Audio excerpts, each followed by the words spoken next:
Why choose a Sleep Number smart bed? Can I make my site softer? Can I make my site firmer? Can we sleep cooler?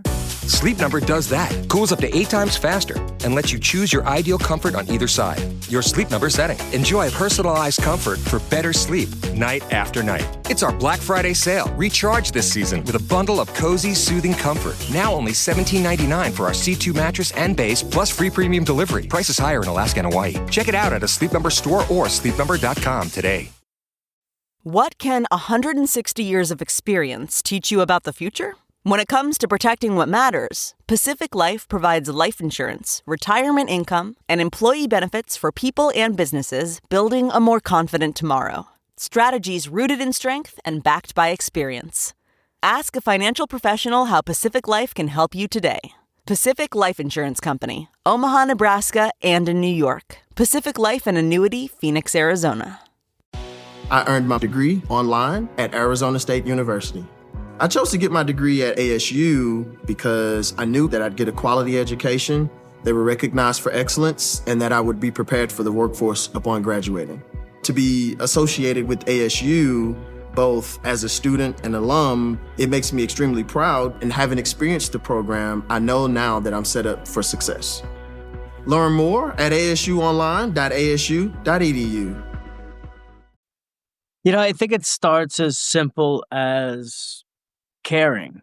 And whether you share a missing person flyer or you peruse the map or NamUs or Charlie Project or NCMEC or whatever captures you, follow it, allow it to take you. And go down that path. It could be endless. It could be an insane rabbit hole.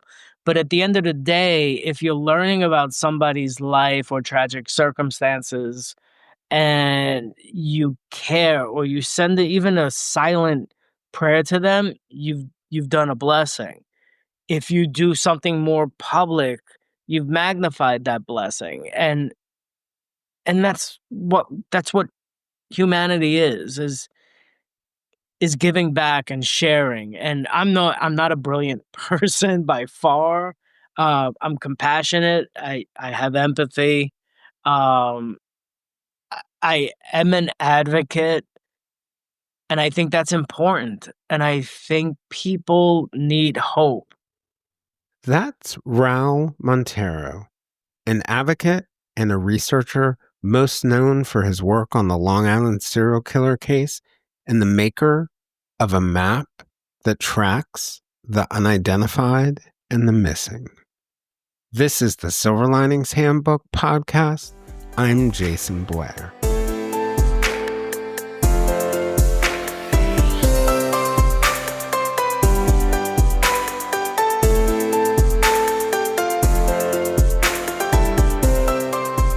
Raul Montero, who grew up on Long Island, spent many years privately researching the Long Island serial killer case. After 4 victims were found on Gilgo Beach in 2010, now many more, depending on how you count it, victims have been identified in the killings. And Rex Sherman, a Long Island architect, has been arrested as a suspect in his case. In his work on the case, Raul has become an expert for the public on the details of it, but also an expert on the victims and other potential victims. As Raul's looked for other victims for the Long Island serial killer, he became interested in other cases, including some of the potential victims who were ruled out, like Dawn Michelle Holt, who we did 2 episodes on earlier this year. He also became the maker of a map that's become a tremendous resource for those looking to identify John and Jane Does and those who are searching for people who are missing. The map visualizes thousands of detailed entries on the missing and the unidentified. As Sherman's case begins to come to a close, Raul is beginning his next chapter, which will include continuing work on his map. We're going to discuss that in his much broader efforts to fill the gaps where government doesn't, through mapping the missing and the unidentified.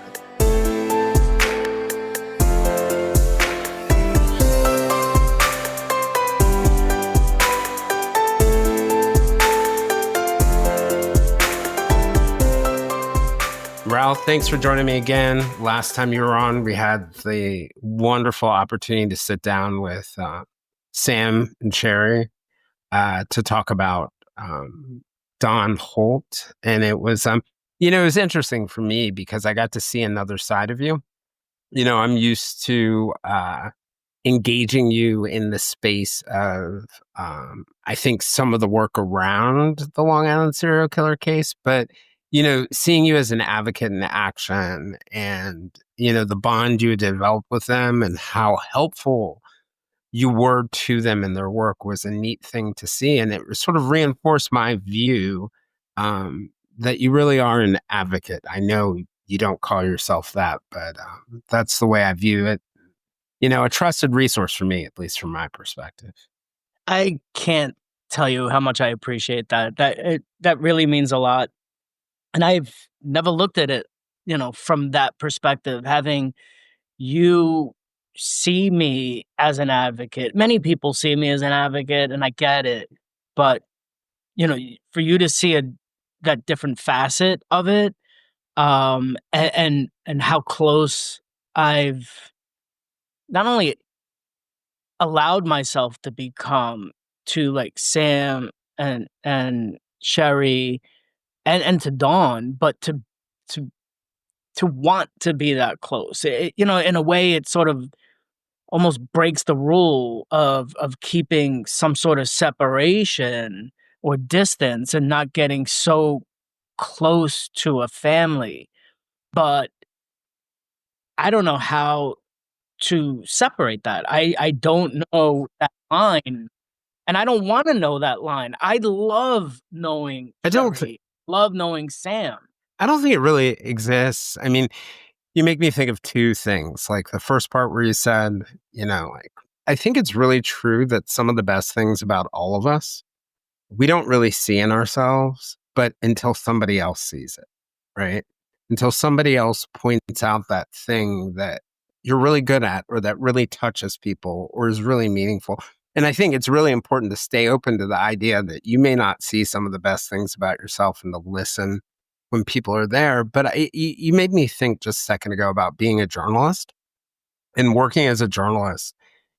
I think there's this misconception that, as you're sitting there, you need to somehow push your feelings and your connections to your victims or to your sources out of it. But that's not the reality. The reality is the people who are doing that are the ones that, in my mind, for many of them have been traumatized or just can't handle it. But like the most holistic way, at least from my perspective, like when I get up and I do interviews or I engage with people,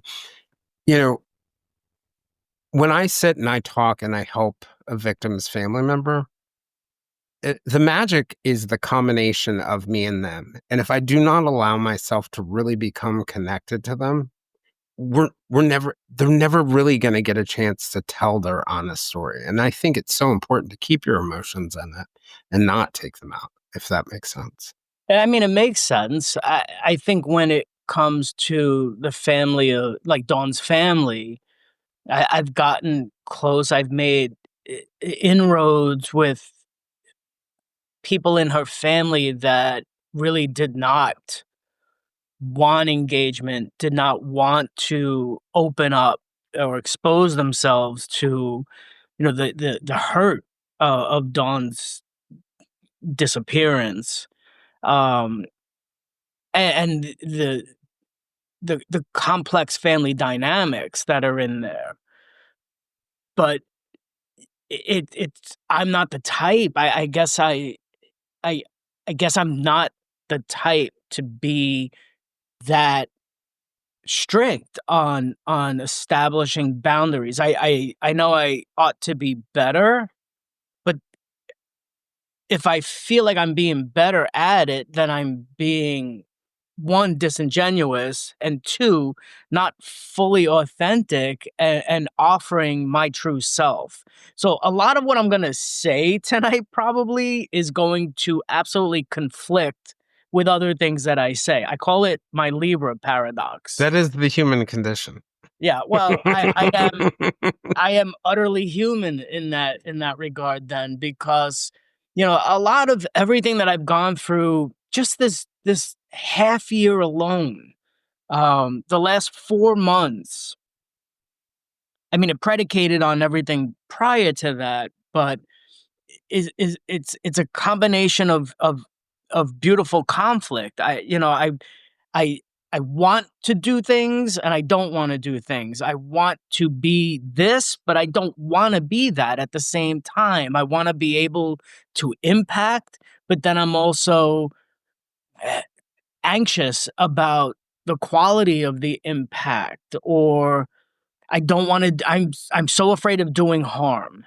All the hope I've given to Dawn's family is something they didn't have for 30 years. And I've given them that. But by giving them hope, I don't want it to be a bridge that we're all going to run off of Well, together yeah. into an abyss. Well, and I think what you're getting at, and I think it's something that any advocate deals with, and victims' family members, as you know, deal with. I think someone said to me, and this is a sister of a victim, she said, like, the one thing you can't do is lose hope. And hope is also your enemy. Exactly. And I think finding that balance, but it also made me think, like, just thinking about your evolution to this point where you're headed in this, or have headed into this direction of advocacy. It really just started with an interest in essentially a local case, the Long Island serial killer case. Yeah, it was a local case. It got a lot of attention because of the sensationalism of it. The discovery of 4 bodies, later determined to be like all the things that come in. Within a sentence of all things Gilgo. The 4 women, and then there's more remains, and an infant, and an Asian male, and you know, all of the descriptors that come with it, and I got pulled in for a lot of different reasons. One, proximity. I've been there. I've, many, many times. I've lived on Long Island for so long. I know all of those locations. I remember seeing newspaper articles, of the Peaches tattoo. And it all just seemed to be things that were a passing, fleeting moment in my life, like flipping a New York Post and seeing a peach tattoo and reading the column. All these little separate moments Yeah. came And then together. they all come together and it's this moment. It's Gilgo, which I'll also tell you about that after. The resentment I have for the word Gilgo. It all just seemed to come full circle in a way. And I went into it with a curiosity about serial murder, and that diminished rather quickly. I mean, within weeks of reading up on the totality of the case at the time, I left behind an interest in a serial killer and became more and more focused on who Shannon Gilbert was, or who Jessica Taylor was, or who Maureen Brainerd Barnes. I became more focused on who these girls were. And yeah, it comes with the full spectrum of their life that was available to me at that time. What you read in the papers, what you see in Facebook groups, and then for me, I just started noticing differences in the verbiage used, the descriptors used, or even the facts being applied to each case. And that's where, something, triggered in me, a skill set that I had, like, all right, that's not true. And they deserve to have the truth reinstated and overcome this falsehood. And that's where it really began. So for you, when you first started, all these disparate pieces, and then for you, all these pieces to these things that you didn't know were a part of a puzzle kind of come together. And you have, like a lot of people, like a lot of people listening, you have this interest in serial murder, which I think is like, it's one of those mysteries of the world, why people do these things, and, Exactly. that we try to wrap our heads around. But I can really relate to what you're saying in one really key respect, that when I get very close to a case, I often find that the other things that may have interested me at first or caused me to initially gravitate to it sort of fade away to the people. When I've talked to somebody's mother, I think about going to CrimeCon, where I met Gabby Petito's parents and her brother, and that it transformed the case for me, sitting there talking to them only for a few minutes in Nashville. What may have been a novelty in a lot of ways became very human and very flesh and bones. And, Ethan Chapin's mom, the same way, meeting her, or, Abby Williams or Liberty Germain's parents, or even just having my guests on. I had one with Morgan Dana Harrington, the University of Virginia student, or not, she was a Virginia Tech student who disappeared at the University of Virginia. It just brought something that I had read about to life. And all I could think about after that was not like, and don't get me wrong, I am interested in the predators. I'm interested in how and why and how people take, but all I could think about was, the ashes that a family has on its, above its fireplace, or the pictures that they're holding on to, or the justice that they're seeking. And it sounds like you went through, like, really quickly, you went through that transformation. What was it about their stories that grabbed you? I think I witnessed the slandering of their lives, who they were, for some moron just thinking they had the right to be irreverent. Mm. And that's it's not a forum for that. Someone may be looking at it, and I'm going to be crude, and I'm going to hate myself for it, and say, right now, 7 dead prostitutes or 7 dead hookers. And that to me is disgusting. Well, I think it's also, it had such an impact because I think people think right now, since July of 2023, when Rex Sherman was arrested, people sort of, the case has stayed in the news and it's gotten lots of attention. But I think a lot of people don't remember that soon after they started to figure out who the victims were, it kind of disappeared from the news. Well, so kind of. Yeah. And I'd like to think I had a big part, or I shouldn't. See, here I am conflicting myself again. This is what I hate about myself. There were people as of December. There are worse things to hate about yourself. But there were, as of last year, when Valerie Mack got her justice and Rex was charged with Valerie's murder, there's still a mugshot. There's still the word prostitute attached to her name. And I went at media for it. Like, I send direct messages saying, there's a gamut of beautiful pictures of Valerie. Use those. Stop putting in Valerie Mack or any input any name, comma, sex worker or prostitute or anything like that. Like, that had to change. And I've been fighting that fight in online forums for years. And so have others. But well, and I think part of it was is relentless in it. I wouldn't let go. I'm like, you have to. I don't care. Well, if it's a fascinating thing about media, right? There are 100 descriptors we could use for any given person, right? And you do have a job, right? Like, to some extent, once Rex Sherman's caught, and we know he was able to meet them because they were sex workers. You can say Rex Sherman targeted sex workers, but that shouldn't be the descriptor for each of them, right? Like, you may make the point, and you may make the point that they were, and that's how they became targeted. And that, to me, not only is that fair game, it's actually a part of the necessary part of it.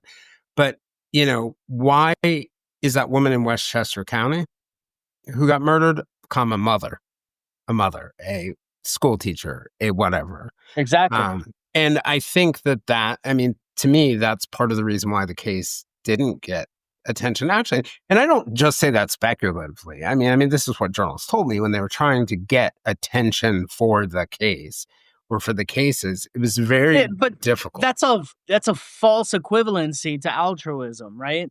Like, you want attention to the case by calling, No. Raul, I'm saying the opposite. I'm saying I know you are. Journalists could not get attention for the case because of who the victims were. Well, you look at one of the first real articles done by Jacqueline, when she said, Jacqueline, she's from. Oh God, you call me at the end of the day. I'll bring it up. See, you can just tell me about the article. Yeah, where she talked about. She was putting an article out about Megan Waterman, and basically said it didn't matter because she was a prostitute. And I'm super paraphrasing because it's the end of my day and it's a Monday for me, so I'm all burned out. But that's a terrible excuse. I should have known this off the top of my head. In any event, it was used because of the facts of the case, whereas little attention was given to any of these missing girls because from a law enforcement perspective, they were sex workers. So it's a marginalized segment of society, and that's why it didn't garner attention. On the other side of that, when you have 4 of them being discovered within a day, that all becomes bigger event motivation for it. And we could probably spend all day think about this because for me personally, as somebody who worked in journalism for so long, it was one of the frustrations for me institutionally, like, why wouldn't we do this? And it's really easy to blame the media, but I do think, like, it really stretches back to the citizens. The police work hard on cases that the mayor calls about. The mayor calls about cases that the public cares about. And that ultimately there's something societally going on that just does not give these enough attention. So in those initial sort of like years of the case, you just started tracking you just started following it. How did it turn into, I know you don't like to use the word advocacy, so I'll just say into the greater engagement that you have, becoming a resource for information about the victims and potential victims. Well, that's what it was for me. I saw falsehoods and I was able to verify facts. And once you have an indisputable fact and you got anybody, whether they're an idiot or someone genuine in their belief of stating a fact, when you have an indisputable fact and you present that with them, that's what I started to do. And whatever it would be, anything innocuous from saying Shannon Gilbert was petite. She wasn't. She was taller than what usually falls in the realm of petite. But it was little things like that. And from a family's perspective, when someone is out there really focused in, like a hyper focus in on the true facts of their loved one, they take notice a little bit. And not only amongst the families, but with other people that were already respected by the families. That was sort of my introduction into that. So I was invited into a couple of Facebook groups, and it's really easy to see the quality of the Facebook group, the standards that an admin is going to adhere to, the respect that they give to the victims, the willingness to interrogate the realities, and to really just The respect they differentiate give for the truth, right? the truth, exactly. Whether it's digestible or not to a family member. Like these family members have already accepted some harsh realities, and it doesn't Truth is what brings belay the about fact. justice. Yeah, it Right. doesn't belay the fact that, you know, their sister was beautiful and tender and poetic and loving, or you know, their cousin believed in God and had religion in her soul, and like these things are who the people were, not a mugshot, not a snapshot, you know, and that's what did it for me. Once I saw each of these women, each of these victims for who they became more important to me than figuring out the motivations of a serial killer. Did I let up on that? No, I still did that. But from a balance level, going into it for a serial killer perspective, being let's say 80%, 20% learning, then it became literally the opposite until it became 100% about the girls, about the victims, about the facts, and about learning. And the killer, whoever he was at that time, became less important as a motivator for me, but it became more important for me to really, really understand who these these girls are, the circumstances of their lives, and then try to find any connectivity.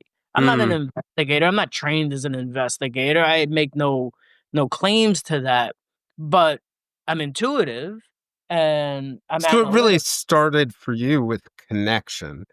Yeah, You were trying to connect. You yeah. were empathizing and trying to connect with the people who were involved. And that's a big word that so many friends have given me, that I'm very empathetic. I've used that descriptor for myself, that I'm very I'm sure empathetic. I have as well. Yes, and it's true. It's true.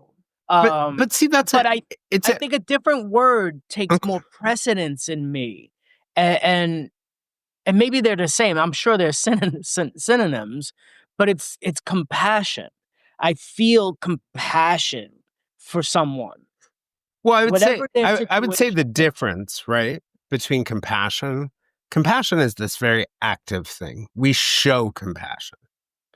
Empathy is what we feel Yeah, inside. I'm sure it's all of that. I'm not even gonna argue that, But I although think I'm but embarrassed by I it. actually think it's really it's an actual important point, because I think you are plenty empathetic, and I think a lot of people are empathetic, but they don't necessarily demonstrate compassion.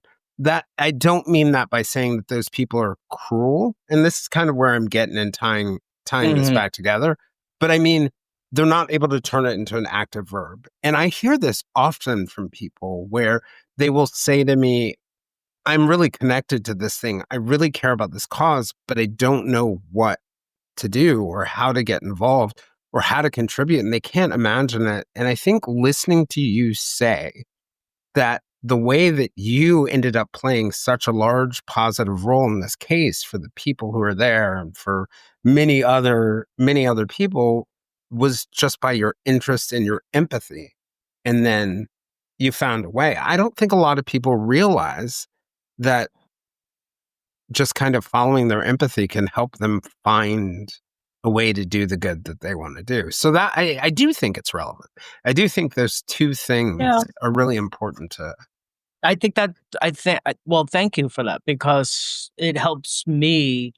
Like I'm in the I wouldn't s I'm still in the process of absorbing all of this, and digesting it and processing it, and understanding who I am as as an advocate in the lisk space, and still being Raul at the same time. And I can tell you, for a number of years, I've lost who Raul was in this process, and and it's very hard. And I think what I went through this past year, from from the start of the Fry hearings in the Gilgo case. Those are the Yeah. scientific evidence Yeah, for hearings the about the admission DNA of. Mhm. admissibility. I think that really sent me on an inward spiral. And I don't know if I'm spiraling up, spiraling down, spiraling left or right, but I was spiraling. And Well, I and will it, say to you what I say to everyone who gets involved in one of these cases, like really emotionally involved in a big or complex case. A lot of these things are done by sadists, right? Like probably Sherman, Israel Keys, Dennis Rader. And when they're locked up, they can't make victims by killing other people, but they can make victims out of the rest of us by what they hide and what they make difficult. Don't be another victim of the serial killer. And that is something when you get involved, you've got to think of that in the back of your mind when you really get involved in a case. Trust me, I have my own case, right? I have my case. And in my case, I have to often, we're having a meeting tomorrow night at 11 p.m. Eastern time to talk about the case. that's because you're young. Yeah, right. I have to consistently remind myself that I can't be another victim, and I need to look out for everybody else being another victim. That's so true. And my circle of friends is very, very thin and small. It's solid, and I'm blessed. But I have to also look at what this has done to me. Mhm. And I've said this many times on a couple other, probably on your show too. I think probably the first time is, being this close is a blessing and a burden. It affects people like me, and I'm not sobbing into my arm here, Well, but I think, I've lost between nightmares, lost sleep, and obsessiveness, and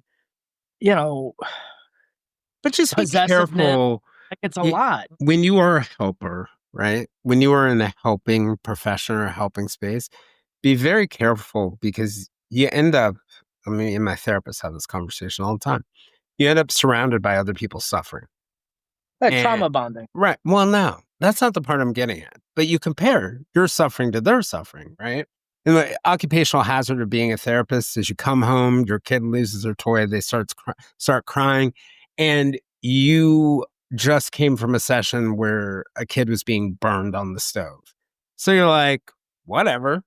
And you do that with your own emotions too, right? Like bad things happen. You have a breakup. You're like, well, at least the person wasn't murdered, right? And you have to be careful when you're around people who are suffering to not minimize your own. Yeah. I mean, it's so true. And then I'm just sort of, in a way, comforted by those very same relationships. Yep. I'm loyal till death until you absolutely don't deserve that. And I think when I look at I'm going to say these words, my advocacy, and I accept that that's what I do. I know that's what I do. I know that what I've done for, like, Stacey Reddish or Who's Stacey? Milagro. Stacey Reddish is she was a 16-year-old girl that went missing from Harlem in 1980, and the family tried repeatedly at the time, years after, and up until a few years ago, to get her officially reported, and law enforcement was just like, they just kept brushing it off and not taking the report until I made a possible connection to an unidentified and really drove that in. Like, I went all in on that, and I leveraged relationships and friendships and connections to get this young girl some sort of recognition. How And did you because of that, how did you make the connection? Was this before you had created the map, after you created the map? the map was already started. Tell me about the map first, and tell me about how you made the connection. Oh, the map. The map is an hour-long conversation in and of itself. The map came about because one of my dearest friends, a researcher in the Gilgo space, the list space, um, from my conversations with her, wanted to see a map and wanted to place the victims on the map to sort of geographic profile. And she didn't really have the time to do so with her, her life going on. And I had free time and I was sort of not on the beginning stage, but I was sort of already trusted in a way. And I said, I have the time, let me do it. So there were several different iterations of the original map, but I wound up on the Google Maps. I created it. I started off putting Shannon Gilbert on there. I did all of Ocean Parkway, all the girls, an Asian male, Asian doe on the map. And then it just it literally exploded from there, man. Within a week of that, I needed to put in other possible suspected list victims like Tanya Rush or Erica McDaniel. I used a lot of theories from other online bloggers, other online researchers. I put them all on the map, and you became it gave us a broader, visage of what could possibly be going on. At that time, when I created the map, we didn't know who Lisk was. So it was a lot of theoretical possibilities. And, So from the there, whole like, idea, let me just get it right. Like you guys were looking at that point to just really sort of like geographically profile. Where are the victims? Where were they found? Where were they from? Whatever well, yeah, you start, yeah, from a geographical profiling perspective, you start at ground zero where victims are found. Ocean Parkway's, very, very unique in that it had 10 um, contemporaneously, so to speak, bodies recovered within a relative period of time. And from there, you look at, I mean, it's so unique. Look at the bottom of this picture, and you take that bottom line as that being Ocean Parkway, and then you have only a handful, like 3 paths forward onto the mainland of Long Island. Meadowbrook Parkway, Wantagh Parkway, Robert Moses Causeway, and then you go into the broad scope of Long Island. And from there, as you're diving into individuals, you see that people have connections, from Brooklyn to Long Island and Queens to Long Island or New York City to Long Island. And then you're just in this broad rabbit where you hole. have a bunch of different. Yeah. So it's sort of you cannot look at the Long Island serial killer and just focus on the 7 that he's charged with. You're gonna wind up focusing on hundreds more. That map. Oh my God. I love it and Yeah. hate it. I love it and hate it. Well, and so, out of that small interest in the, case, you now have this. Do you know how many people are on the There's map? just under 28,000. Just under 28,000. Yeah. And you can see, for the people who are watching right now, you can see the level of detail in the maps. And I often use the map myself for cases that I'm exploring, and we've done it before where Yeah. you've helped me, but like Ashley Loring Hefner up here in Montana, or the Lewis Clark Valley serial killers, but you can literally get the whole profile, sometimes more data than is even in the national missing and identified Yeah, I will pull persons. information. Yeah, with the indigenous, I pull from the BIA. Mm-hmm. Name is Charlie Project. If there are individual Facebook groups or nonprofit organizations, I'll pull information from that. Like it's it'll take your life away, like Right. you'll literally, can spend forever on any one victim. And there she is. Yeah. And it's compelling. The map is a blessing and a curse at the same time, but overall it's a blessing, because when I'm overwhelmed with everything else going on, the map centers me. Right.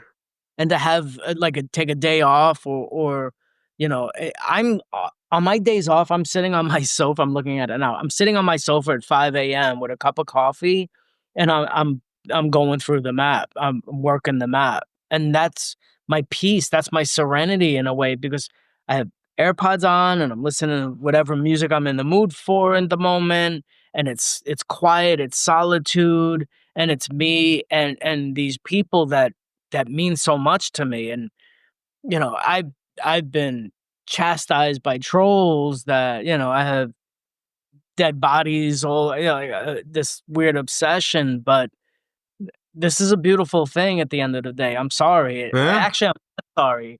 This map is a beautiful thing, and it's what makes that map unique is that it's the only map that's chronological.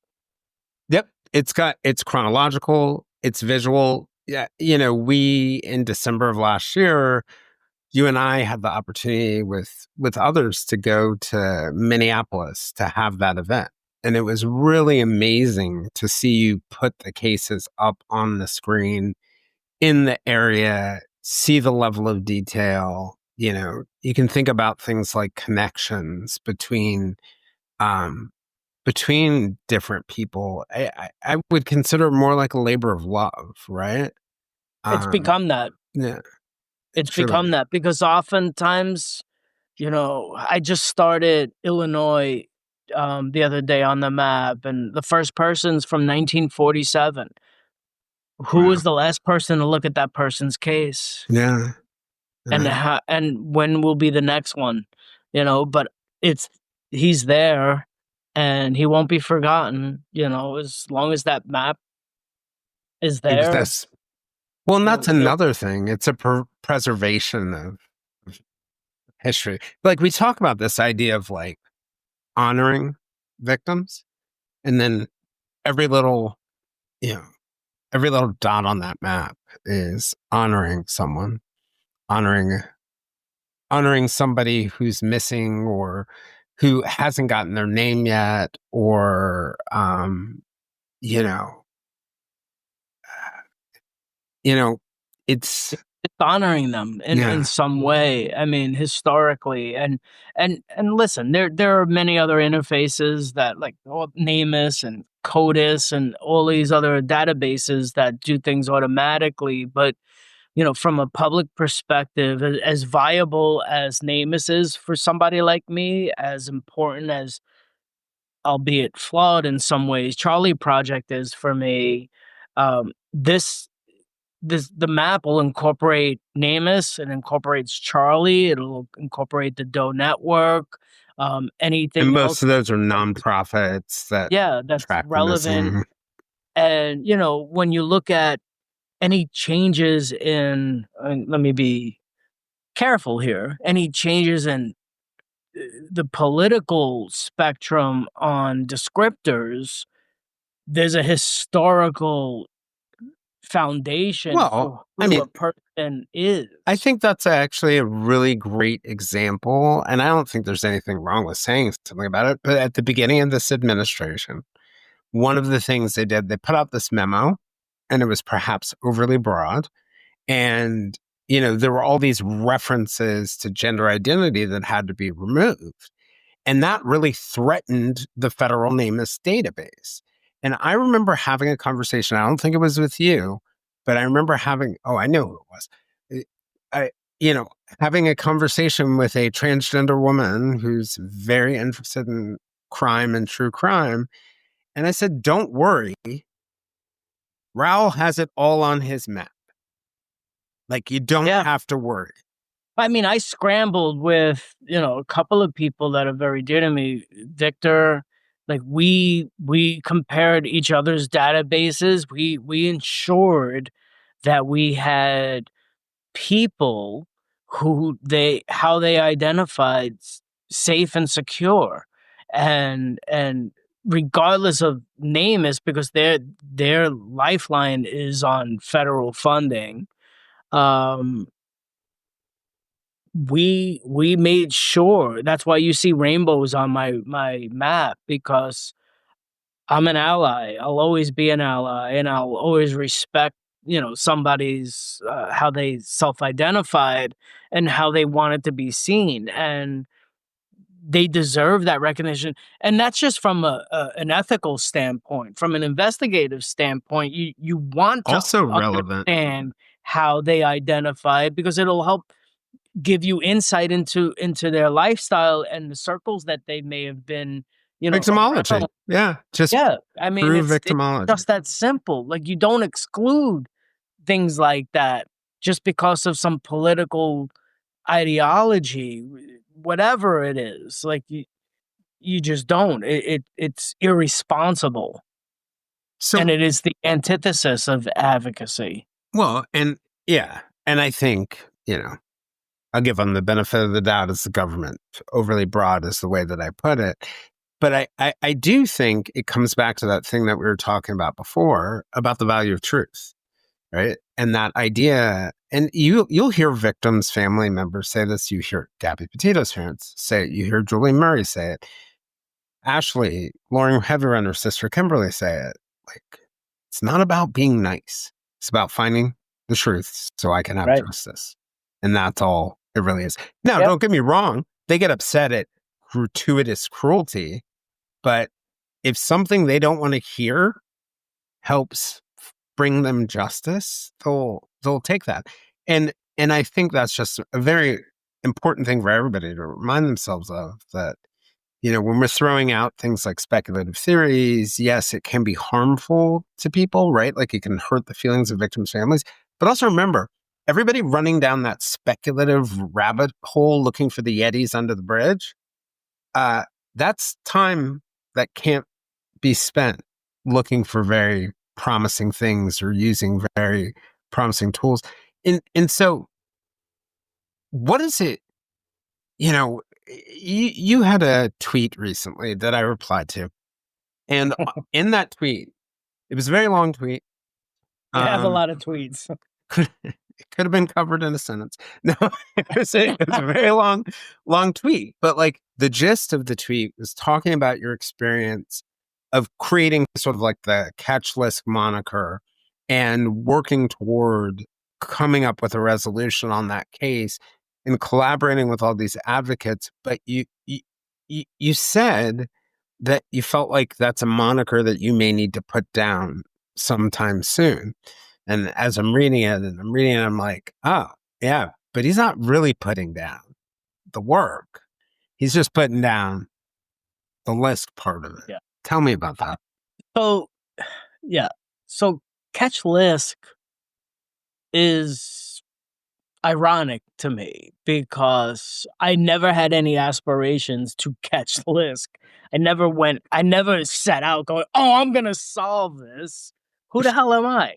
I don't have the experience, the training. It's not not who I ever set out to be. It was an aim, and You wanted somebody else to catch Lisk. I mean, it would have been All right. great if I did. I'd be on a beach somewhere, after 30 books on the case, but that feels really gross. It just felt that, for me, a lot of things were happening at the same time. And by same time, I mean a spectrum of months. And it was sort of a confluence of many pressures. Mm. Because that's what each one was. It was a pressure, it was a burden, it was an obstruction. And it started with the arrest because of certain people that I know. It was like, all right, Lisk is caught, like, change your name.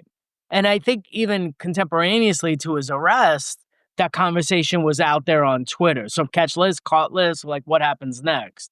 But I held on to it because it was important for the proliferation of proper information. Mhm.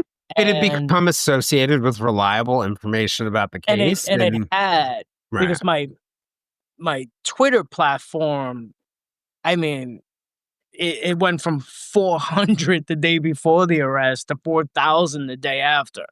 And while the data geek in me will record like the status of that, the Well, there's a burden person too in that comes with it too, well, right? the person in me realized the responsibility I Yeah. now had, which I always had anyway, because I assumed that responsibility from day one.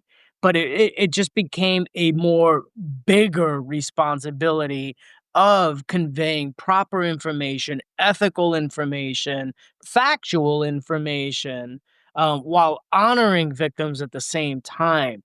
And there were few people capable of doing that or willing to do that. I don't know if they were capable or not, but I realized my platform blew up because of the LISC in the name.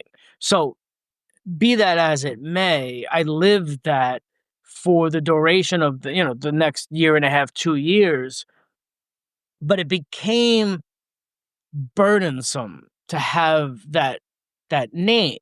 And I'm still conflicted on it. Like, that name has brought attention and more respect to all the victims. It's changed a lot of the verbiage in the space.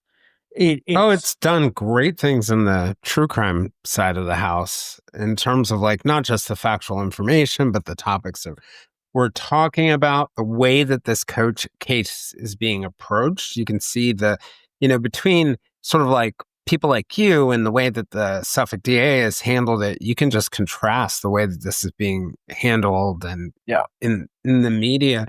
But I wonder whether like part of what it is, because I was going to ask you, why not, you know, carry on sort of the list piece of it through the trial, whether you use the name or not. But as you were talking, I was thinking that, it is true. Like you are still an amazing resource on the list case, but I think remember how you talked about in the beginning, like you came in, it was mostly about understanding the serial killer, and then it became more of the victims. And I almost feel like that's happened with the list part. It's not the job anymore that the job you're doing is much broader than that. Or maybe you are doing the job, but that's just a small part of the job. I'm That still doing the job. It's a less public part of the job. right. Like, Right. the understanding of a serial killer is, I hate being true grime right now, but let me put my true grime hat on. It's a fascinating component of a human being.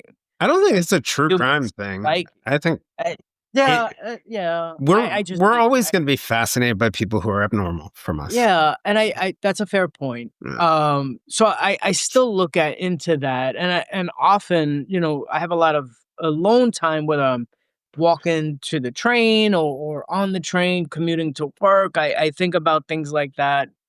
So that'll always be a component of it.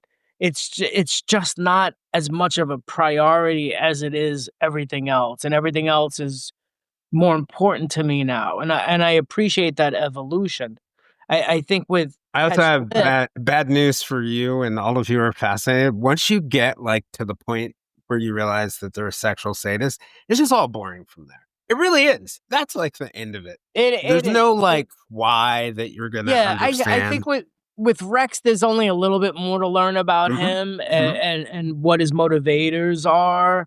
And once that Pretty happens, ho-hum dude who liked to kill. yeah, it'll be it'll be a paperback in the back, bottom shelf of a Barnes and Nobles if there are any left by then. There will. And Rex will always be a footnote because it's never gonna be about Rex, and that's where my voice gets harder and higher. Like, it's just not about Rex. Rex is a component of this, but he's not. It's not it. Yeah. And that Well, and that that's to me is what also has to be conveyed. part of what you've been a part of, and you and several other people. Like, there's almost always in these cases this battle, particularly when there are a lot of victims. You don't want them to become just a statistic, but there's this battle. Is the case really about the killer, or is it really about the victims? And you guys have done, and I'm sure there are people that you respect and that you don't respect in this space. But I think for the most part, more than a lot of cases, I think it stayed center. And long before I knew you, I knew more about those 4 girls than I knew about just from reading, what people had written, than I know about most victims of even cases that are, that I'm closer to or have more proximity to. And I think you guys have Well, done. that's what makes you different. See, it comes down to the individual.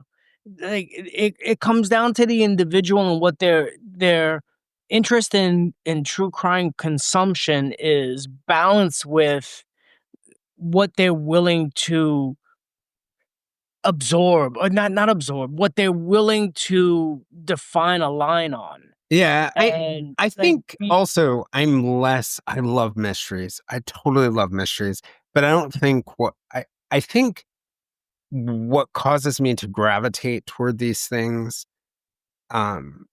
is not mysteries. I care about justice too, but I care about being socially conscious and understanding a different kind of why, a understanding sort of like who people are, how we ended up in situations, and how we can create a better world. So that's the space that I come at it from. And it's not a matter of like self-righteousness, because I find great value, as you probably haven't heard me say this, but I think true crime is a gateway drug to helping. Oh, I mean, Yeah. it can be. Yeah. I think that statement is so far hidden under the I think true it crime is. is the gateway drug to clickbait and Oh, subscriptions and monetization. And I'm jaded because yeah, but I think I you have to fought that look at it fight. like slightly differently, because it's not about like the number of people in true crime and we're doing a head count, right? And 30 went bad, 10 went great, every somewhere else in the middle. It's about the impact of those who make it through the gate, right? It's about I'll the tell you, impact. I'll tell you something that came up in a post that I wrote um, for Shannon Gilbert's birthday in October, Hmm. and And Shannon I was the first one who was found, not on Gilgo Beach, but the other no, side, right? she was ultimately Oh, the not the last first one found. First one but reported it's missing. yeah, Yes. it's because of Shannon that Everyone everyone else else was found. had been found on Ocean Parkway, and I like to write. I like to think that I can be a decent writer. I don't have any aspirations to being a journalist or anything like that. But I sometimes connect with the words and the emotion. I can marry the words with the emotion and I can put it out there. And that's also another path forward to connectivity to some of the family members, because I was able to do something like that or articulate an emotion in words that often they couldn't or wouldn't be able to do. And we're years into this, so crafting um a new post about, let's just stay with Shannon because she's the inspiration for this phrase I'm going to say. um you want to be genuine and authentic. You want it to be heartfelt. You want it to be unique, Hmm. and not repetitive. But you also don't want it to be sort of passe and rubber stamping, changing words around. Yeah. But for me, it also has to really, really represent who I am. When I stand for like Shannon Gilbert or anybody else, if the words are pouring out of my soul, I need to find that organically. And with Shannon for October's post, I have all this listed out. I know dates are coming up. I start working it in my brain and try to find, and that's where I stop. I try to find. And then I say to myself, stop trying to find, breathe, and feel it. And with Shannon, for this October, it was really, really important. Wow. Just felt a wave of emotion that I don't feel anymore. Not for Shannon, but just I suppress emotion. But Shannon Gilbert gave me something this past year. And it was a phrase that I repeat in my head every day. And it'll probably define who I am. And it's advocacy is born, and I posted this. Advocacy is born from compassion, and justice begins when we refuse to forget. And I can't ever let anyone forget Shannon Gilbert, whether she's a list victim or not, whether she died by happenstance or intent. Raul, it just becomes about. One of the things that you said there that was really interesting and got me thinking, you mentioned that when you write those things, it's about how you feel in your connection. And I think, like, we can't look away, but these people do leave us something, right? They leave us a piece of themselves. But we who are left become the vessels for their voice, and their voice merges with ours, right? And it's, we talk about this in all sorts of situations, but that at its core, they've all left us something behind. And we have to carry it, and it becomes a part of us too. And those two things sort of just meld together. And I understand about it being a heavy weight, but it's really the combination of us and them. And there's just something really powerful about knowing that even though these people are no longer here anymore, that we carry them with us and we sing with them. And I think there's just something unbelievably powerful about that. That's a beautiful way to say it too. And someone said to me, and I'm not gonna get this right. But it stay with me, and it's something I know I have to go back to and really, really, really absorb it. And that how these people imprint themselves so deeply into our lives, but to their families, I am just a footnote. And that's okay with me. And I'm super paraphrasing it because the way they put it was much more beautiful and sensitive. But I ought to be a footnote. If as a footnote means you just go back and look for something more directive, and if everything that I've done just helped to articulate who this person was, and what they meant to their family and their fight for justice, then I'm okay with life. It's a win, man. It's a win.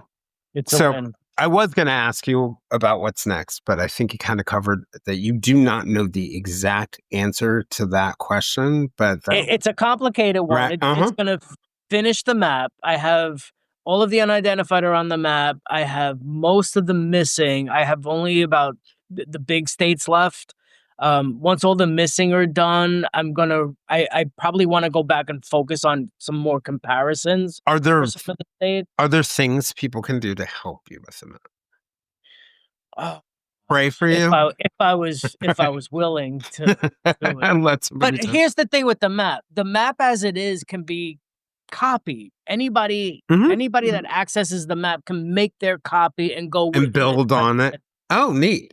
Oh, that's a cool idea. Like if someone's focusing on, let's say, Tennessee, they can copy the map as it is right now because all of the missing on Tennessee and all the unidentified in Tennessee are on the map. Oh, and so that's they could done. like literally use it like a tool. Like if I were They can law enforcement focus or if I on, was and yes, zoom they can, in and add other events and it'll and still be chronological, so they can literally splice Tennessee out so, and just work Tennessee cases. so you would prefer people use the map.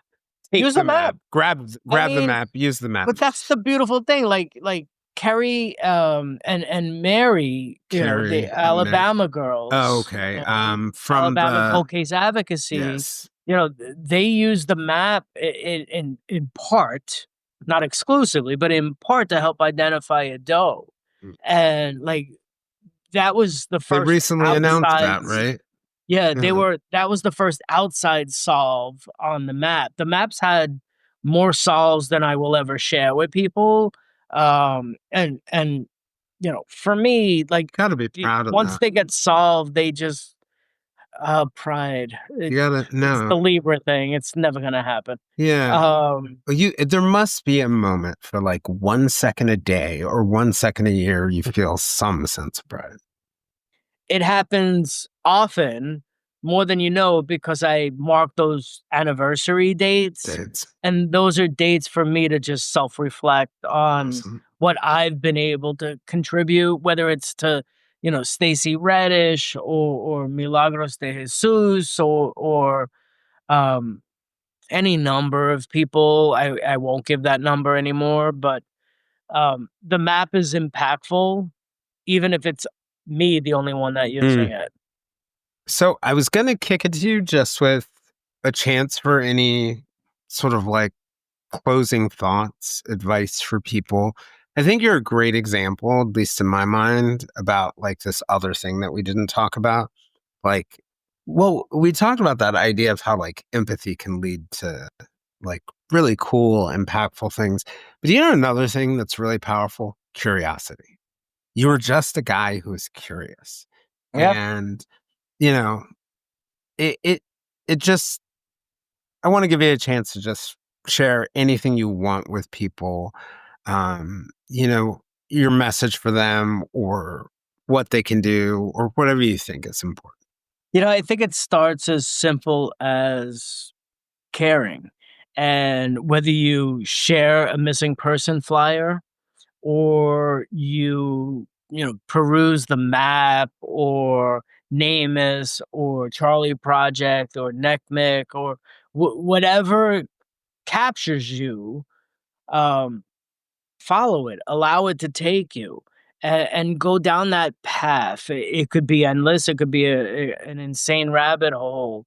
But at the end of the day, if you're learning about somebody's life or tragic circumstances and you care or you send even a silent prayer to them, you've done a blessing. If you do something more public, you've magnified that blessing. And that's what humanity is giving back and sharing. And I'm not a brilliant person by far. I'm compassionate. I have empathy. Um, I am an advocate, and I think that's important. And I think people need hope. And if somebody approaches or feels compelled to look into or investigate, research, or even care about a missing person case or an unidentified person case, and wants to drive it a little further or drill a little deeper or investigate a little harder, create movement for the case, then do it as long as you do it with care. Do you remember what Sherry and Sam in that episode said to us? I don't know if they said it to us on the episode where we were all together. They may have said it in the one before. They talk about meeting you and saying, finally, someone cared.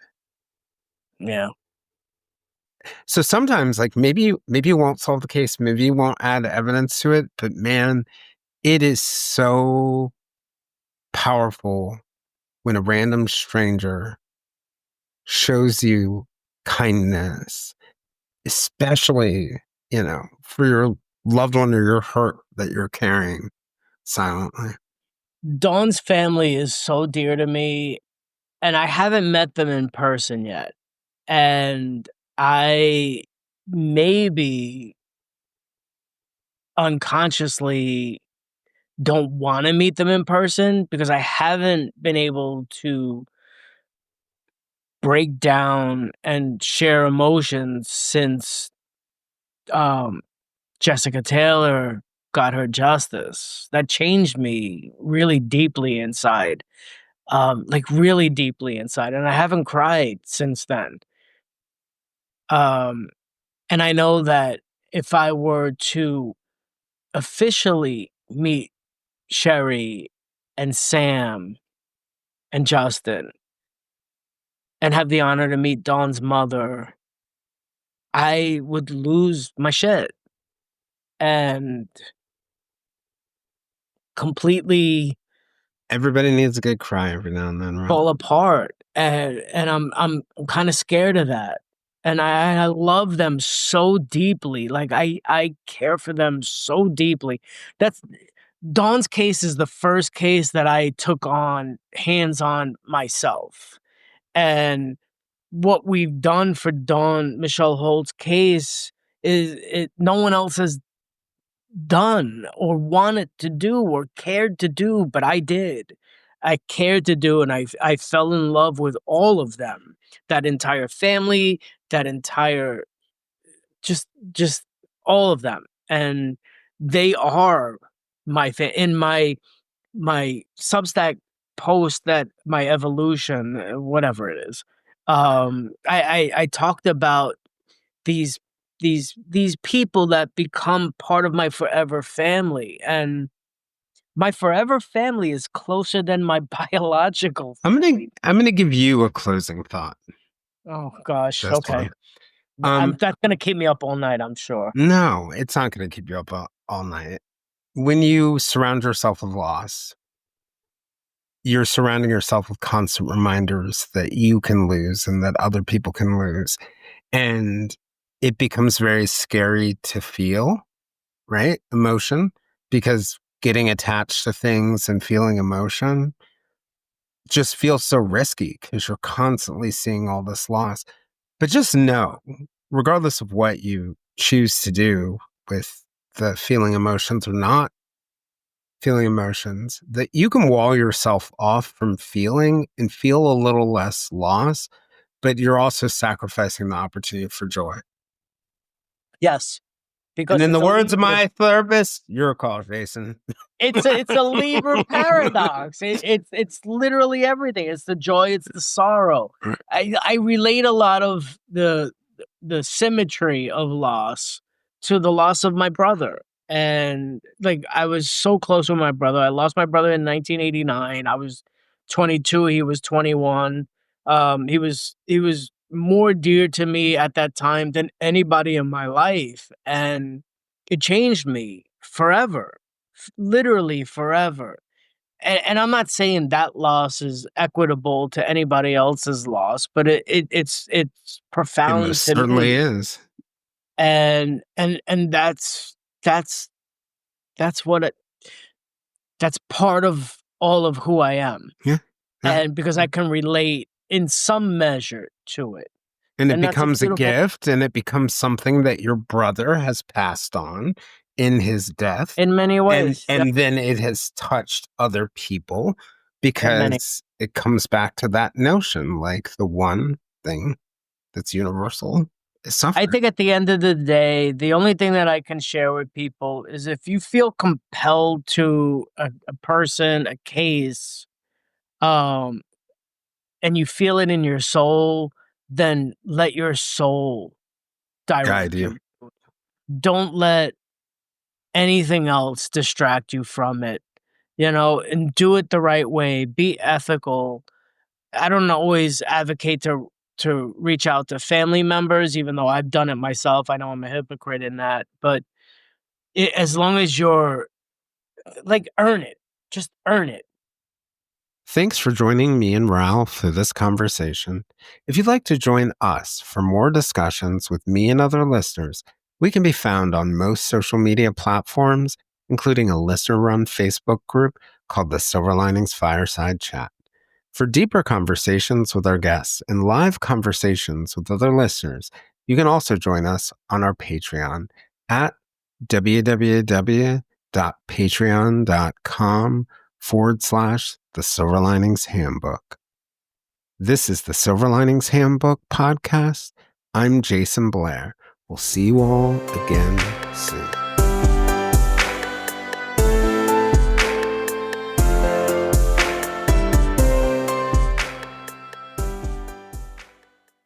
Shopify's point-of-sale system helps you sell at every stage of your business. Need a fast and secure way to take payments in person? We've got you covered. How about card readers you can rely on anywhere you sell? Thanks. Have a good one. Yep, that too. Want one place to manage all your online and in-person sales? That's kind of our thing. Wherever you sell, businesses that grow with Shopify. Sign up for your $1 a month trial at shopify.com/listen. Shopify.com/listen.